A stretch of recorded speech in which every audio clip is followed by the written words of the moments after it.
שיסתכלו, it's okay. תגידי שלום. תגידי שלום במצלמה. Sara Hart looked so happy then, 2 short years ago. Look at her now. She's in a virtual stupor, and what's happening to this 83-year-old woman should be a crime, an injustice being ignored by the Los Angeles County probate courts. And we saw pictures of her that were devastating. She is bedridden, she's wearing a diaper, she needs oxygen, and I feel that we're not getting justice or mercy. Just look at her. Sara is bedridden, rarely opens her eyes. Yet many of her closest relatives aren't allowed to see her, even talk to her, including Hava's 92-year-old father, Levi. 22 months he's been denied the right to comfort his own sister. He cries from grief. To see him feel so helpless and hopeless, it was really shattering of the spirit, shattering of the soul, and paralyzed. I felt completely paralyzed. Levi's wife, Rebecca, has been best friends with Sara since they were just 14 years old. She's denied any visits too, even phone calls, for almost 2 years. You must be furious. I am. I'm really enraged, to be very blunt about it. And the guy in the video with Sara, he was denied any visits for a year and a half, even during Jewish holidays. Mother's Day, her birthday. He recently got permission to see her for just 1 hour a week, and that took an expensive court battle. That's Guy Hart, Sarah's youngest son. It's very hard to put into words. I've been affected. I can't sleep at nights. I wake up worrying about my mom. You think she's a prisoner? I know she's a prisoner. And sadly, it's Sarah's own daughter, Limor Hart Levy, and another son, Don, also known as Doran, who are accused of isolating this elderly woman from so many of the people she clearly loves, keeping her bedridden behind a neighborhood security gate and sedated. I have to tell you, I think it's cruel, and it's extremely difficult for me, but I can only imagine for my mom. This isolation is the cruelest thing I've ever seen. In late December, Judge William Weinberger issued a temporary restraining order to try and stop the isolation of Sara Hart by 2 of her children after Sara had been hospitalized, badly dehydrated, with horrible bed sores, and they're so bad we won't show them to you. But that court protection has been largely ignored ever since. 5 times Guy Hart turned to the LAPD to try to gain access to his own mom. Then the family learned that Limor's lawyer, Debbie Deutsch, had gone to a different court, a probate court, to get Sara declared incompetent, unable now to make her own decisions. Her daughter, Limor, was named her conservator for now, the TRO, then ignored by probate judge Lynn Scaduto. Priscilla Presley is now disputing the validity of her daughter's will. Scaduto is also the judge in the fight over the Lisa Marie Presley estate. It is despicable that you have put someone in charge who has demonstrated that she's willing to isolate her mom. Family members want the LA County District Attorney to open a criminal investigation to see if what's happening to Sara Hart violates California's criminal law. The legislature there just passed a law on isolation of the elderly. Maybe Limor, the judge, and the DA should all read it. Quoting, "One way perpetrators of domestic violence and elder abuse are able to continue their abuse is by keeping trusted friends and family members from seeing or contacting a vulnerable adult." Sounds familiar in this case. And the family anger? It's intense. Limor Hart Levy has no heart. The injustice deepens. The judge appointed a money manager to manage Sara's finances and a court-appointed lawyer to control her visitors. A total stranger blocking family. Gavin Wasserman was in the case less than 24 hours before submitting his first legal report defending the conservatorship of Sara Hart. He had not even spoken to the family members who are trying to free Sara Hart from what they call imprisonment from her own son Guy. And the family says he hadn't even spoken to her, and he won't talk to us. How on earth could anybody submit a report within less than 24 hours without discussing it with anybody and literally taking somebody's freedom away overnight. There is a wave of complaints that lawyers are taking advantage of family fights in probate court. You have no liability, you have no responsibility, you have no ethics, you have nothing. You just do whatever the fuck you want to do. You can't throw a tennis ball in any direction in Southern California and not hit an estate planning attorney. You know what I mean? It's like they're everywhere. The Los Angeles courts ignored our request to see payments to Mr. Wasserman, but one of the big complaints in these cases is the way some conservatorships seem to be more about money, not really compassion. The lawyers cashing in. Sara Hart, she's worth millions. Believe it or not, there are people left being literally tortured because of the incompetence of these court-appointed attorneys. This was not right. Last month in nearby Orange County, the apparent abuse in the California probate system was on full display. Outside the courthouse in Santa Ana, a parade of horror stories. This trauma and the pain that we're all feeling is real. We have to stop. This is not justice. This is injustice. We have got to put a stop to this probate corruption. It's like a mafia.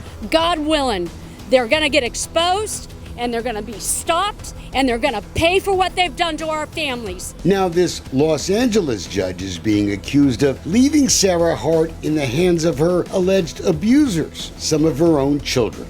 So what you saw was a judge maintaining a conservatee, a person who could not speak for herself for whatever reason, in the care and custody of an abuser.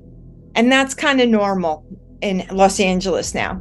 Do you solemnly swear that the testimony you're about to give shall be the truth, the whole truth, and nothing but the truth? Yes. To take control of Sara Hart's life, the courts rely on a doctor to declare Sara incapacitated. How long did the examination last? I don't remember. Enter Dr. Doa Kim of Kaiser Permanente. Lee Moore's lawyer didn't want me to hear what she was going to say under oath. For the record, I'd like to add that if Mr. Dolcefino were to return into this proceeding, that we be made aware, as I would ask that he not attend, and if that becomes an issue, we may need to seek a protective order. I bet she really won't like that I have the recorded deposition to show you. But she wasn't really talking. She wasn't talking? No. Hard to believe that Dr. Kim was able to make her life-changing diagnosis over a brief examination over a phone video, ignoring that Sara's stupor could be the result of 19 different medicines she's been prescribed, administered by Lee Moore. Family members claim Sara has been over-medicated on purpose. You think your own sister is drugging your mom? Absolutely, yes. And your own brother? Yes, they both know what they're doing, and they're silencing her. You think it's a crime? I do. Was there ever a time where Sara spoke? I don't believe so. I don't think so. This Kaiser geriatrician had only seen Sara in person once before, 3 years earlier. She had to know Sara's first language was Hebrew, yet there was no interpreter for the brief examination. Did you have training in neurology? No. Did you ever consider referring Sara Hart to a neurology specialist? No. We now know this life-changing diagnosis was made during a 30-minute appointment. Medical records show the examination of Sara lasted only about 15 minutes, not even a physical exam. It's completely substandard because it doesn't do justice to the appropriate process. You can't gather much in 10 to 15 minutes. Get the knowledge you must have to live a powerful, positive life.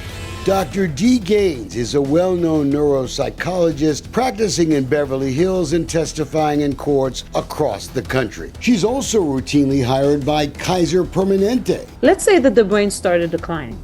Does that mean they automatically are so impaired that you have to have them being under conservatorship? No. Watch Los Angeles police escort Guy Hart to see his mom last January, passing by his brother Don. Everyone armed with video cameras. That's how ugly this fight is. Sara is awake and she greets her son in Hebrew. Then she talks in English about his cold hands. Did you come just now from Siberia? Did you come just now from Siberia, she jokes. Is that a woman who's really mentally incompetent? And it wasn't the only time she was alert and talking. Look what the court-appointed lawyer said happened in May when Guy visited again. Mrs. Hart was awake, alert, and able to speak in Hebrew and English to both Mr. Guy Hart and myself, Wasserman wrote. She was kind enough to invite me to sit with her. You think this is all about money? Absolutely. It's absolutely about money. You think they're keeping her away from you because they want to control the money? Yes, of course. I'm the only one that stands in the way. Long before anyone questioned Sara Hart's ability to make her own decisions, she apparently believed that some of her children were out to get her and her money. Check out this lawsuit in 2015. Sara testifying that Don moved into her house, threatened to throw her out, sometimes entering a state of craze, wanting to put her in a mental hospital. He, quote, always wanted money, money, money. You're accusing your own brother of trying to scam your mom. Well, he did. He scammed my own mom and me at the same time. That's exactly what happened. Sara maintained in that testimony that her son was involved in trying to illegally control $17 million worth of properties, scamming Sara and younger brother Guy out of millions. Testimony detailed Don Hart's involvement with a guy named Mickey Henschel. He was convicted in 2019 of mail fraud in a plot to swindle elderly folks out of their property. The lawsuits are still flying in state and federal court, including a RICO suit alleging conspiracy over the way the property fight was arbitrated. Among the defendants, Michael T. Stoller, a lawyer in Calabasas, California, who's been in trouble with the state bar up to 3 times, and Sam Pinchasi, the arbitrator. He's accused in the lawsuit of creating a phony arbitration decision to benefit alleged co-conspirators, including his own son. But the fight over saving his mom takes center stage now, and who could blame him? Sara Hart deserves a comprehensive medical examination. Why would any of her own children want to fight that? Maybe it is all about the money. Don Hart now has the title to Sara's $2 million home. For 5 years, the relatives say he has ignored a court order to give it back. Anymore, she lives rent-free in Sara's house. Plus, she's paid to take care of her. First of all, free my mom from this abuse and this imprisonment, that we get her the right health care. You don't think she should be in a conservatorship? Absolutely not. Absolutely not. Judge Scaduto hasn't scheduled another court hearing on Sara's case until November. That's 5 months from now. And Dr. Gaines, she worries keeping Sara from her close relatives and her friends could hasten her death, could kill her. So what you're doing, you're accelerating their decline because you're isolating them. You're accelerating their decline because they don't see their loved ones. It's just such a sad loss for everyone. The clock is ticking. The clock is ticking and the legal bills are growing. But yes, the whole thing is so predatory. It's out of control because now lawyers have figured out you can make a lot of money fighting not over what happens with people's crap when they die, but fighting over disabled people while they're alive. When you saw your mom in that condition, you said to yourself, I have to keep fighting. I have to get her out.